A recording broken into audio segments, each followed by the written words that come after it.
Good afternoon, ladies and gentlemen, and thank you for tuning into the Ravings and Reviews podcast with me, Jack Cluth. And me, Lauren Werscher. Woo! We're back at it again. Heck yeah, and we are excited because this week we are talking about The Evil Dead. Woo! Yeah, so I was the one to suggest the movie for this week. We suggested it on last Monday when we talked about Texas Chainsaw Massacre, and you got really excited. I did. I've been meaning to watch mentioned this one for ages. Yeah, so I mean, we might as well just hop right into it. What did you think about it? Okay. So a few different things. I've been meaning to watch this movie for ages, but it's the kind of thing where it's like, I've just heard, it's a great horror movie. Everybody should watch it. I'm like, oh, okay, I'm going to watch it. I didn't know really what it was about. I went into this movie thinking that it was going to be a zombie movie. And in a way, I mean, it kind of is. In a way, it kind of is. But I was expecting full-on, like, zombies out of the ground coming out. Yeah, like the Walking Dead or like the Night of the Living Dead or something like that. Yeah, and also when I went to look up the date that this movie premiered, for some reason, my brain read it as being 1991 that the movie came out instead of 81. Oh. Which is a big jump. So yeah. I was like, oh, this movie's from the 90s? Really? Yeah, this movie's from the 90s? Okay. It's kind of grainy. I was going to say, yeah, it looks like, really? Huh. Okay. You're like, okay, let's do this. I was still vibing with it, but then I was doing my research over this, and I'm like, oh, the 80s, early 80s. Oh, okay, that's way different. And then, obviously, when I watched the movie, I'm like, okay, this is not just a cut-and-dry zombie movie. Mm-hmm. This is something completely different. Oh, then there is, like, zombie-esque things. Yeah, it is very zombie-esque. I mean, it's not necessarily, like, the traditional, like, zombie bite, scratch, and then you immediately start turning, like, into a zombie. I mean, there are elements of that, but it's a bit more sophisticated than calling it specifically like zombie, I guess. Yeah. And it's not also like a zombie epidemic where like everybody is a zombie. It's just these 5 kids in this one cabin, which everything about that just screams horror movie plot. Oh yeah, 100%. 5 kids in a car going to an abandoned cabin that they got for cheap, or they rented for cheap.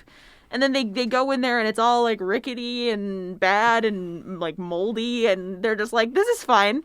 This is great to stay in. There's like bones hanging from the ceiling in the basement. Yeah, you're like, why? Like, who decided this? Yeah, the movie almost like wears like its influences on its like we're not gonna even pretend like this isn't what it is. There's no buffer. Like, this is a horror movie. Yeah, it's not even like trying to be like subtle. It's like, creepy cabin, bones hanging from the ceiling, windows are opening, the deck chairs bang into the like cabin. Like, you know from the minute that you see it, like, yeah, okay. Obviously, I know what I'm getting into. Yeah, you know what you're getting into. And then by the end of the movie, you know what you got into. Yeah, no, for real. I guess we can kind of look at the some of the people behind this movie. This was the directorial debut of Sam Rami, who did the rest of the Evil Dead franchise, I believe up through Army of Darkness and then the Spider-Man trilogy. Yes. So this was directed and written by Sam Rami and produced by Robert Tappert, and the biggest actor that I found out of this was Bruce Campbell. Yep. And can I just say, he is a blessing to this movie. Oh, he's really great. He is amazing. He's a great protagonist for the movie. He does a really good job. I was watching a movie, like, quite literally a couple days ago. It was a movie called #Alive on Netflix, and that was a zombie movie. And my biggest complaint with that was I really was not a fan of the main protagonist. Like, I just thought he was so, number one, uninteresting, and number two, like almost irredeemably stupid. Like not even like in like zombie related things. He just seemed like a dolt, and I'm like, okay, I don't really. But with this movie, this is a great protagonist for the situation that they're in. And even going through like the rest of the movies that Bruce Campbell is within the Evil Dead series. Mm-hmm. Like he makes Ash Williams a great protagonist. Yeah. Like, he's powerful, he's determined, he's also like a real person too. Like he doesn't seem like a wooden stoic kind of character. Yeah, there's subtle things that he actually does in the movie, that his character does in the movie, that kind of humanizes him a little bit. Yeah. In comparison, I would say, to the other gentleman that accompanied them into the cabin. I don't remember what his name. The one other gentleman. Scotty. I think it was, yeah. Scotty. Scotty, by comparison, is really kind of just awful. He's not a great character, and I have some very strongly worded words written on my notes about Scotty. Yeah. Because he's just so mean, but we can talk about that later. Right, and that's why I like Ash so much, is because he, like, just little things that he does, like, he's the first to step up, or he'll, like, actually do something nice for other people. So, yeah, I totally agree. He's great. This movie is really, really great also from a technical standpoint, is what I found. Like, it has some really, really great shots that are very dynamic and interesting. The shots are very dynamic. They are some very dynamic, very, very rare, and also very iconic, too. That they also some of them get mimicked, like, throughout, or, like, in later times in other movies. But yeah, I feel like this movie does extreme close-ups really well. It does. There's a lot of them, but I feel like each of them are, I mean, we've been talking about this in, like, past episodes, like, the process of, like, a zoom into just, like, a character's eyes can be a kind of trope. Like, it can get annoying. It's good for, like, a couple dramatic scenes, but it can get annoying after a while. This, I feel like there are a lot of extreme close-ups on, like, characters' eyes or a certain part of the cabin or whatever. I don't feel like those get annoying. I feel like they're done really well, and they're placed in good spots. Yeah, I was never annoyed by the camera work or anything. I don't think even one shot in the movie was, like, still. Yeah, that's all true. Of the camera, like, the camera was constantly, like, kind of wobbling and a little shaky, intentionally. I should add, it doesn't look bad. It's the style of the movie. Yeah, like all the tracking shots when the monster is running through the forest. This movie's got a lot of really good tracking shots. Like the point of view shots from the monster, or I guess I don't know if you would really call it a monster. It's just kind of like the woods. Yeah, I guess. Yeah. I was gonna say it's basically just the character of the woods, or the evil in the woods. Yeah. Yeah, and partially it's also due to the extremely low budget that this movie had. Yeah, this was a very, very low budget movie. I read online that they didn't have the funds to get a Steadicam to keep the camera like smoothly gliding, so they made their own, and they labeled it as the shaky cam. It was literally a 2x4. And they, like, mounted the camera onto it, and then they had two guys on either side of the 2x4 running the camera through the woods for those dynamic, like, moving shots. Wow. That's how they filmed those. So given all the context of it, it actually looks quite good. Yeah, and this movie has become a classic. Oh, like 100%. It's very much become a classic. Kind of, it's very similar to, like, when we talked about last week, Texas Chainsaw, where it had a very, very low budget, but it turned into something really, really great. This is a really, really good movie. It is, yeah. Compared to the last movie we talked about last episode, this movie is really, really great. Oh yeah, don't even get me started. No, yeah. Yeah, and I would say, because you're right, these both came out around-ish the same time as each other, Texas Chainsaw and Evil Dead, and they're both extremely low budget, but there's a massive difference between these two in the fact that Texas Chainsaw Massacre is kind of reserved. It doesn't ever go, in my opinion, it doesn't really go ever too far out. And it feels like everything you're seeing, to some extent, is either, like, kind of brutal or, like, realistic, which is what I thought made that movie extra scary. Yeah. In this one, It is so over the top, Yes. crazy, gory fun. Oh my that gosh. it is just insane. This movie's blood budget, while like its actual budget was very, very small, this movie's blood budget was insane. Yeah, I believe There it. is so much gore in this movie. Like, this is probably one of the goriest, scariest movies I think we've talked about on this podcast so far. Oh yeah, easily. Like, easily. I mean, we don't have that many episodes, but this is probably one of the goriest, like, and also genuinely scary movies I think we Yeah, we there were about. there were a good few moments that I was like, oh, that kind of like took me back for a minute. That kind of freaked me out. Yeah, so like what I was saying, I thought this was going to be a zombie movie made from the 90s, and I didn't know that it was low budget, so I thought this was going to be like I don't want to say like well produced because the movie's great. But it has that low budget aesthetic to it. The camera's very shaky, and they don't have that many locations. It's just one cabin. So I had a completely different notion of what this movie was going into it. And I still really, really liked it. I'd say my biggest problem was that I went into it not knowing that it was going to be like a splatterfest, like chainsaw wielding guy kicking around his friends who've turned into demon-possessed zombies. Oh, it gets better in the sequel. Yeah, absolutely gets better in the sequel. Well, isn't the sequel just like a straight up like horror comedy? Well, yeah, I mean, it's kind of it does have a lot more humor elements than it does than this movie does. I mean, this movie is still very funny in some parts. Yeah. But the next movie and then also Army of Darkness tend to lean more into humor than horror. But I feel like both of those movies do it really well. We're going to have to review those on this podcast sometime because both of those are very, very good movies. Yes. But yes. Also, we were talking about it before, but this movie is from the 80s, and the camera is very, very grainy and kind of, not as crisp and high quality as other cameras that we see today. But I almost like it that way. Like, I feel like it adds to the aesthetic of the movie. 100%. It looks much better. It almost feels very, like, Blair Witchy, kind of. Like, it feels very real. Yeah. It's not, it's not at all, like, polished in the sense that, like, a movie like The Conjuring might be. Like you said, it's very grainy, and it's very, like, I mean, when I say, like, it feels amateur, I don't mean that in a negative way. Yeah, I mean it in the best possible way. This was his directorial debut This was his directorial debut.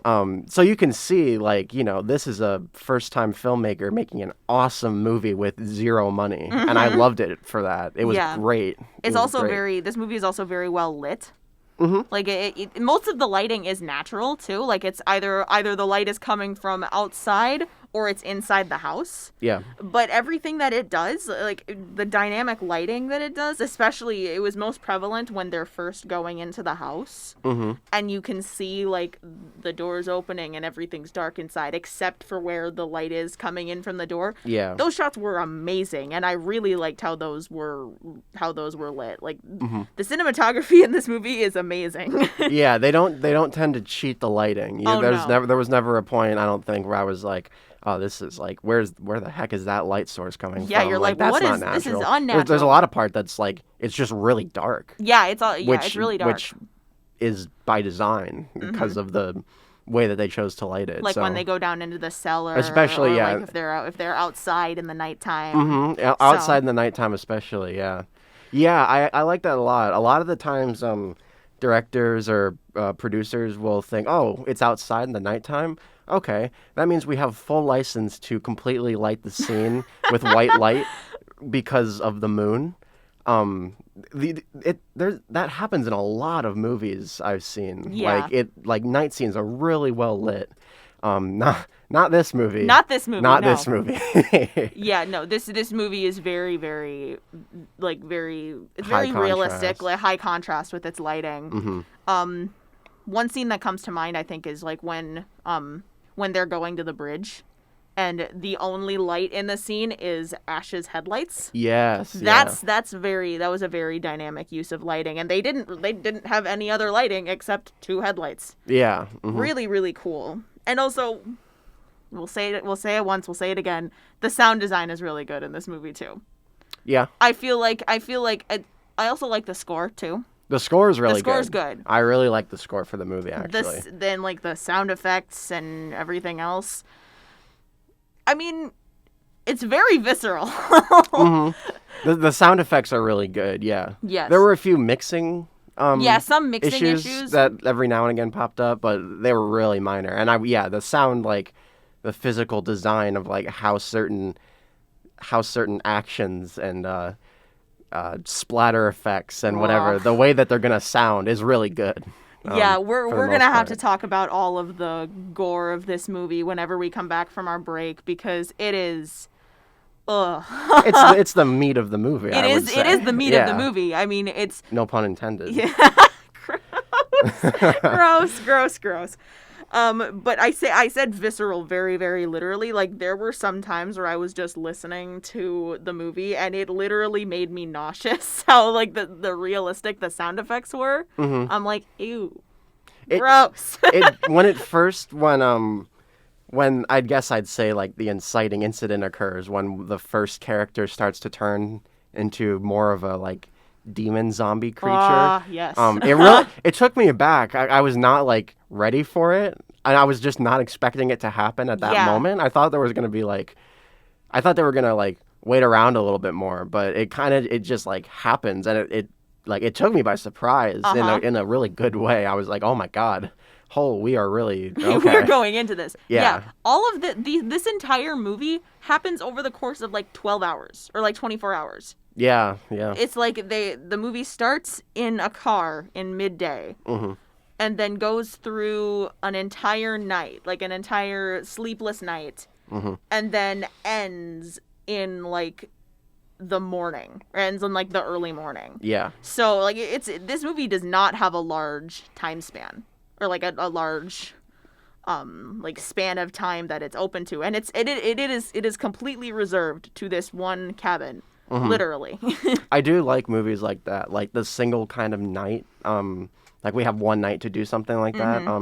The movie Good Time was like that too. The whole movie takes place over the course of one night in Queens, and it's just beautiful. Yeah. I really like movies that do that, because then it's really reserved, and then it doesn't tear your focus away from anything else. Like, your focus is entirely here with the characters in this house. Yeah, the choice to do that with time take place over the course of like a certain like matter of hours. It really it makes any movie, I'd say. There's not as much time to breathe. Yeah. It keeps the pace moving along. Like, okay, yeah, there's only 12 hours in the night, and we got to survive. There's no like cut to next day, afternoon. You're seeing it all. There's really, I don't even think there's really that many time jumps. I think the only time jumps are really when they cut to the exterior of the cabin with the moon. Yeah. And that's or to maybe imply when they passage first of like time. cut to night, or like when they cut from like they get there in the afternoon, then it cuts to the night. I think that's the really big like time jump that there is in this movie. Yeah, but the pacing is good. I mean, I was never bored while I was watching this movie. I mean, this is a relatively short watch. I mean, it's only like an hour and 20 minutes. Yeah, it is quite short. It's I mean, it's not one that I would probably watch again on a full stomach, but yeah. Well, I mean, if there's any more, I don't really have any more not plot related notes. Do you have anything else you want to add about it before we go to break? No, nothing at the moment. I'm just excited to talk about the gore effects for the most part. Me so too. let's cut to some music, and then we will be right back. All right. See you in a bit. All right. We're back. We are back. And we are going to talk about what we've been waiting to talk about this whole time, which is the main point of the movie. The story of this movie. That's so.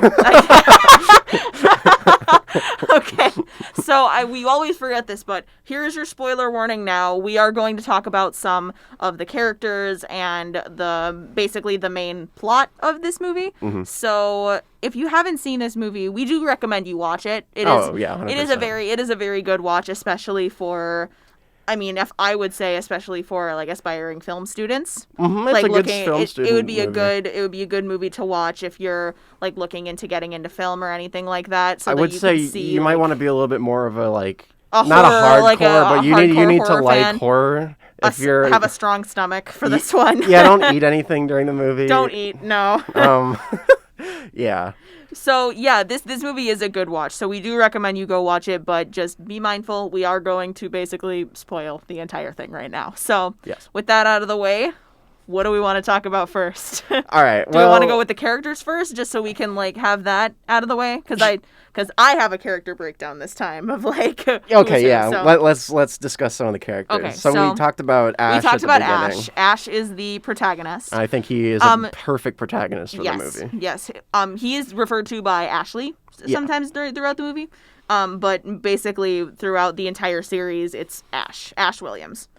And then we have Scotty, who is Ash's friend, the strong, quote unquote, brave one who makes a joke out of the whole thing.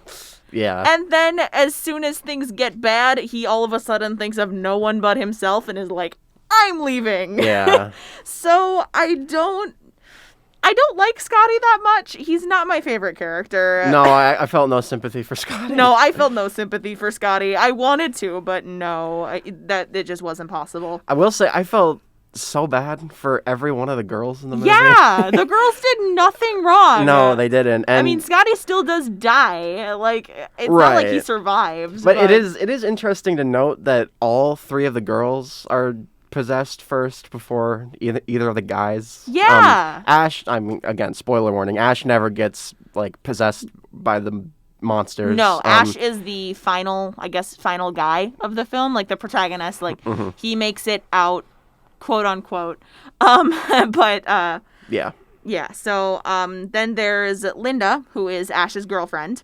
Kind of the like damsel in distress, kind of character, except not really once she gets possessed, but we can talk about that in a minute. Yeah. Then we have Cheryl, who is the protagonist's sister. She is basically the first to discover that something's wrong here and that nothing is okay. She's patient zero as well. She's basically patient zero. Like she's the first to get possessed. And that scene is terrifying. We can talk about that though too. Yep. And then the last character out of the five, which I mean, this is all the characters in the movie. Like this is five characters in the entire movie. Yep. And it's Shelley, who is Scotty's girlfriend. That's about it. Yeah, we have two girlfriends and then Two the girlfriends sister. and Ash's sister, along with Ash and Scotty. And I'd say Ash's sister is the one with the most character, at least between the three girls. And then with Ash out of the equation. Yes, yeah, with Ash out of the equation because Cheryl's actually like she wants to get out. Yes. She which props, mad props. The Horror second- movies yeah. are not, or horror movie characters are not usually this tuned They in don't, tune. Yeah, they're not in tune with as the much with with the it. horror of the situation. But Cheryl is like, get me out of here. I don't want to be here anymore. Yeah. I was attacked by trees. I want to leave. Like that's Yeah. Like, that's how it was. And yeah. Unfortunately for Cheryl, it doesn't work out that way. Yeah, no. Cheryl is the first one to be possessed in probably one of the most horrifying scenes that I've ever seen in a movie, and it wasn't even that gory. Are we talking about the trees or when they're inside? The trees. Okay. The trees. Oh boy. I think we might need to put a little bit of a trigger warning as to what we're about to say because it gets very bad. Yeah. Yeah, I'm gonna have to be real with you. That was my least favorite part of the movie. Me too. It Me sticks too. out kind of compared to all the other. It's weirdly grotesque, and it's not. And like I said, it's not even that gory. Well, it's like too invasive. It's very That's invasive. not what I was like wanting to see. Yeah. That's not what I ever want to see. But yeah, it's not. It just really. First off, like you said, it's like the first like kind of thing that happens to any of the characters. Yeah. So in comparison to the rest of the movie, it sticks out. Mm-hmm. And I get you have to have a way to like incorporate. Like, okay, we have to have the first character get possessed, so we're gonna have the Woods do it, which is like fine. Yeah. The way but they the just way they do did it. So I guess we should say the point or like the most of what happens in the scene is that Cheryl gets lured out of the house by noises in the woods. And then all of a sudden, the trees start coming to life and attacking her, wrapping around her limbs, and basically holding her down. And at one part of the scene, the trees spread her legs. Yeah, that's all you and need I'm to know. gonna stop there. Yep. Because it is really, really gross. And It feels I do really, not like like- talking about it. And they don't show anything that explicit, but you don't need to show in movies. Implication is enough.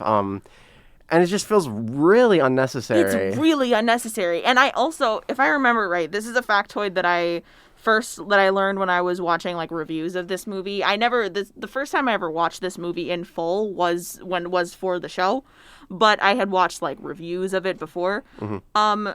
I heard that she was not aware of that part of the scene. Like she got her like limbs wrapped and everything, and then like she was held down to the ground, but then the thing that happened that we're not going to talk about, she didn't know that was going to happen.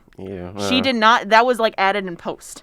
So Oh, really? or either it was added in post or it happened like I would assume like, it would without be her added knowing. in post. Yeah. So it was just a very, very weird scenario. And I also think I think I heard this in the same thing. Sam Rami has come to regret that scene.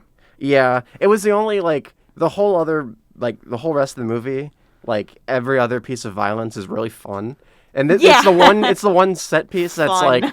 like I wasn't enjoying, and I was like it was, again, I thought it was going to be a zombie movie. So I was, from the get-go, I was a little bit off base. But then this happened. I'm like, this is really not what I was expecting. You're like, I don't like this. It's easily the weakest part of the movie. Yeah, and it's because of that, and it's part of that scene that Cheryl gets possessed. Yes. And she ends up being the first victim of the movie, I guess you could say, if you count like possession as being death for the person, because we never see a human come back from being possessed by the woods or possessed by anything like that, unless it's for like a ruse. Mm-hmm. Like the couple times that happened with Ash, the couple times that he was fooled by, oh wait, my girlfriend was possessed. Oh, now she's back. Oh no, now she's trying to stab me with a large knife. Yeah. I guess we should kind of explain like why this all happened, because everything was pretty normal up until they decided to snoop around in the house, into the cellar specifically, and they found a book. It is referred to as the Necronomicon. Mm-hmm. It's Book of the Dead. The Book of the Dead.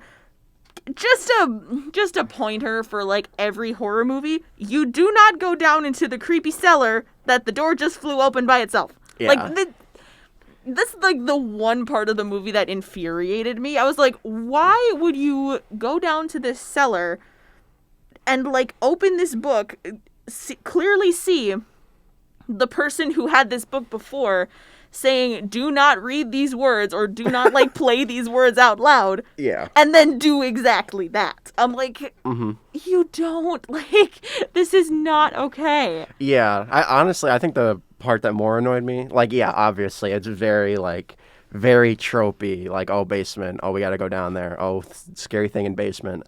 The thing that annoyed me more was literally Cheryl going outside. They find this book, and there's also a record player down there with tapes on it, which is how they listened to this guy who had found the book before, and he's explaining all this horrible stuff that he's learning about. And then Cheryl goes, no, I don't want to listen to it. Turn it off. Until she, like, screams, like, really loud. So it's like, okay, Cheryl's not messing around with any of this. She doesn't want to do anything scary. So then Cheryl goes to her room, hears a noise from the window, and decides to wander deep into the woods. You're like, no. Cheryl, please. Cheryl. Come on. Yeah, I thought you didn't want to. That scene was scary too. Like when they first were listening to the tape recorder, and then all of a sudden, like she was telling them to stop. Like through this entire time, like, this is scary. Please stop. Like we should not be listening to this right now. Mm-hmm. But then they don't stop. Well, particularly Scotty doesn't stop. Scotty wants to keep playing it. Would you like to discuss Scotty a little bit, Lauren? I don't know what's more to discuss. He's just a very, very bad character, and I don't like his motives because all of a sudden, like, he's joking around. He's like, yeah, we'll go into this dark basement. We'll snoop around in this other person's stuff just because we can. And then there's this creepy videotape that we're going to play. Mm-hmm. And then once it gets, like, creepy and weird and there's a person, like, clearly telling me to stop, I'm not going to stop. Yeah. Like, he's messing around the whole first part of the movie, and then all of a sudden, when things start going really, really bad, he's all of a sudden like, nope, I don't care about anyone else but myself. I'm leaving. Sorry, I don't care about your girlfriend who just got stabbed in the ankle by an actual demon. I'm leaving. Yeah. She's your girlfriend. Take care of her. He's the most horror movie character out of everyone there. Basically. And he's not even the first to die, which is, like, gross. Yeah. Real quick, before we talk about some of the gore and the special effects, the practical effects. Yes. I want to talk about... so Cheryl gets back from the woods, and she is visibly, like, bloody and dirty, and she wants to leave, and that's when they drive and they find that the bridge is broken. So they go back and they're just like, okay, we're just gonna have to wait till the night until the morning comes. And there's a setup where the two other girls, Diane, was that one? Linda and Shelley. Okay, Linda and Shelley are just like just goofing around. They're holding up cards for the other person to like try and guess what's on the card, and they're messing with each other. That scene like, was really funny. It was funny, yeah. And it was like, oh my god, you're getting all of them right. Yeah, because Shelley was holding up the cards, like face to her, so that like Linda couldn't see, and Linda was just guessing random cards, and whatever card that she guessed, Shelley was like, "You're right," and then she makes a claim later on that she's like, "It's kind of like ESP, you know?" You're like, Linda. Yeah. Linda, please. It's little scenes like that I really appreciate in movies. Just little like just kind of character stuff like that. But it also does build into what I think is a great reveal. So they're doing all these cards and they're laughing and having a good time. And then from over by the window you hear Queen of Hearts, seven of spades, eight of clubs, 9 of diamonds, and she's the girl who has all the cards. She's like flicking through them, and they're literally all what she's saying, what Cheryl's saying. And then Cheryl does like a full 180, and then floats up into the air, and she's full on exorcist demon horror, and I loved it. I really, really, really loved it. I thought that was a great reveal, and it really it genuinely freaked me out. I was like, holy, okay, we are going there. Because the way she's speaking, too, is also really scary. Like, it does the typical demon thing where it's like the dual voice. Like, there's a low voice and then a high voice, and they're played at the same time. And, I mean, that is very, like, trope for demon characters, but I feel like they do it really well here. And, like, Cheryl is one of the only ones that, like, talks in coherent sentences. Because Linda does, too. And I guess, okay, I kind of lied, because Shelley does as well when she gets possessed. And that's another great scene when because Shelley is Scotty's girlfriend. And all of a sudden, like, Shelley disappears from the house, and he's looking for her. And then all of a sudden, she just, like, leaps on him. Yeah. And almost gets thrown into the fire. And, like, there's like, a bunch of stuff that goes on that, like, ends up with all of Ash's friends getting possessed except Ash. Mm-hmm. Yeah, that's about the last half an hour of the movie. Yeah. Honestly, maybe 45 minutes, because Ash it's very quickly established. Ain't nobody gonna make it out of here except Ash. Yeah. And so it's very entertaining to watch him have to survive in this, what's essentially like a haunted house. Like, I mean that in the best possible way, but it's like they trap Cheryl down in the cellar, and she can like lift the cellar up just enough that her head can pop out. And it's like when you go into Spirit of Halloween, and there's all those like animatronics, and you can just press it, and she's literally like saying like built-in catchphrases that you would think of at like a Spirit of Halloween. She's like, we want you. We want you. Yeah. And then she just like kind of goes back down, and then she'll pop back up again and say something.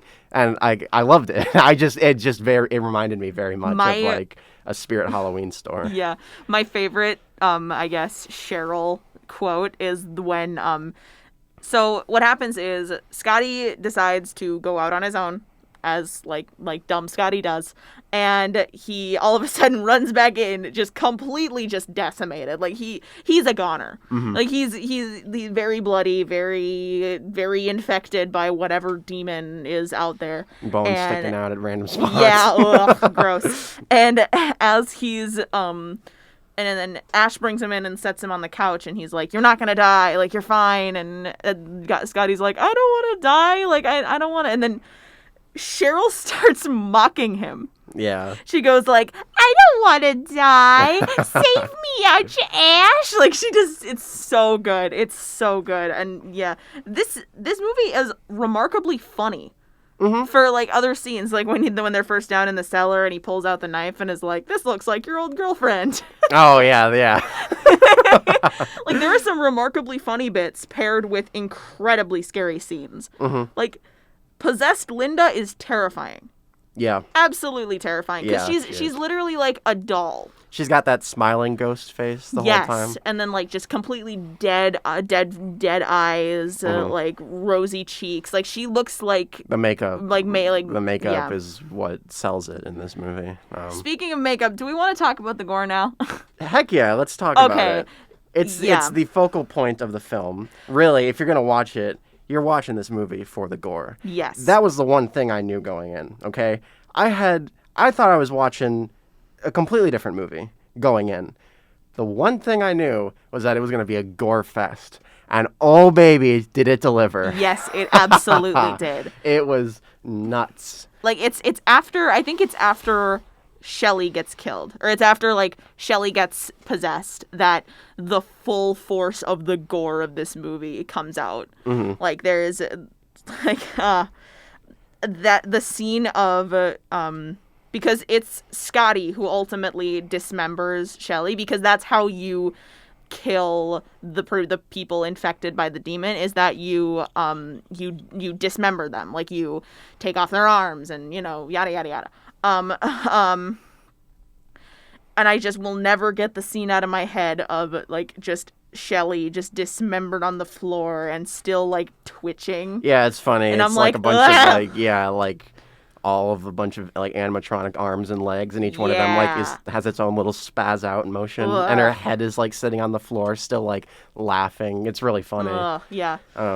Yeah, there is a lot of blood and a lot of gore in this movie, like especially like the last like 15 minutes. And it's so over the top. It's so over the top. It's like this. It's not held back. It's not trying to be realistic. Not even close. It is over the top, massively bloody, massively gory, completely unrealistic, and that's what makes this movie so good. That's the whole point of it, is that like we're gonna have a fun time watching them kill zombies effectively. Yeah.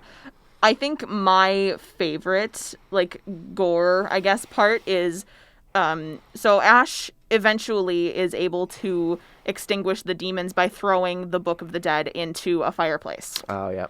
And then it goes into this basically just completely stop motion animated, like claymation scene of the last remaining demons just decomposing. Yeah. And it's so gross, but it's so cool. You stole it from me. I was going to say that was my easily the best effects in the whole movie. And I am such a sucker for stop motion, claymation stuff.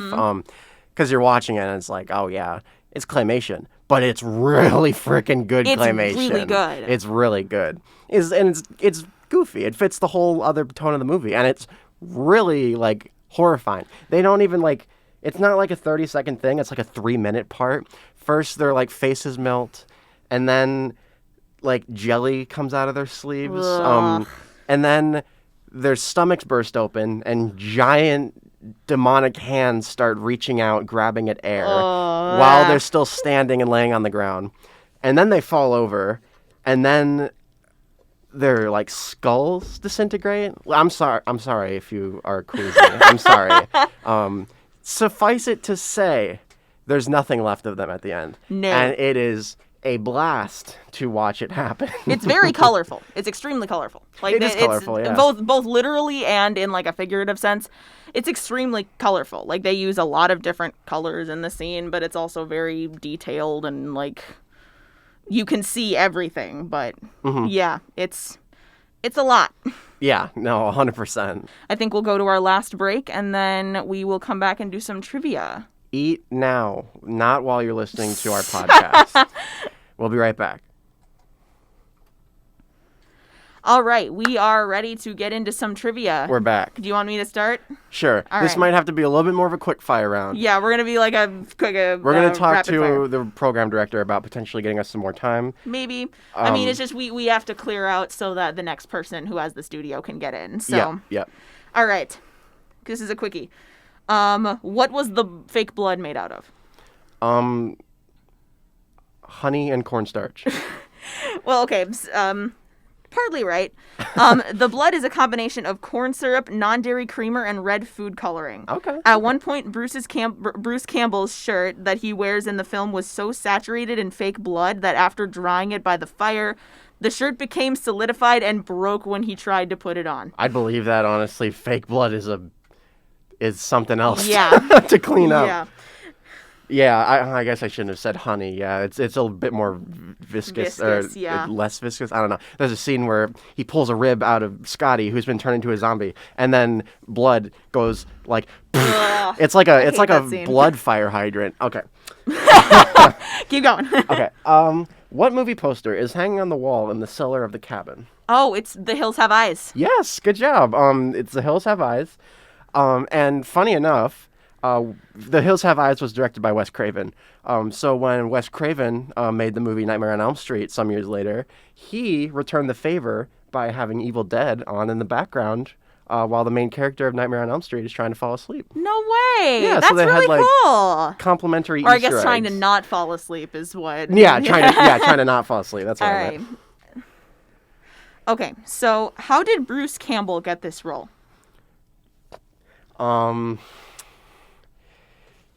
He did really well in school and got a good GPA. And we worked hard. I guess kind of school is part of it. Director Sam Rami and star Bruce Campbell were friends from high school where they made many Super 8 films together. They would often collaborate with Sam's brother Ted Rami.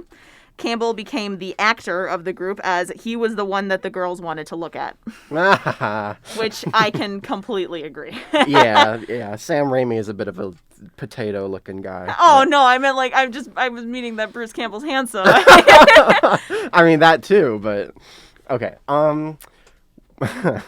Okay, we mentioned earlier that there's a scene where a woman gets stabbed in the ankle with a pencil. Yes. What fruit was used to recreate the stabbing ankle sound effect? An orange? Nope, an apple. Ew. They took a pencil. It was a pencil, and they brutally murdered an apple in the sound studio. And then applied it over the sound of the ankle. And let me tell you, it makes a convincing ankle. Yeah. Okay. My last question is, can you visit the cabin that this movie was set in? No, because it burned down. Okay, yes. So it was a trick question. Yes and no. So yes, the cabin was real and an abandoned cabin when they filmed the movie, but it has since been torn down. So, Okay. Cool.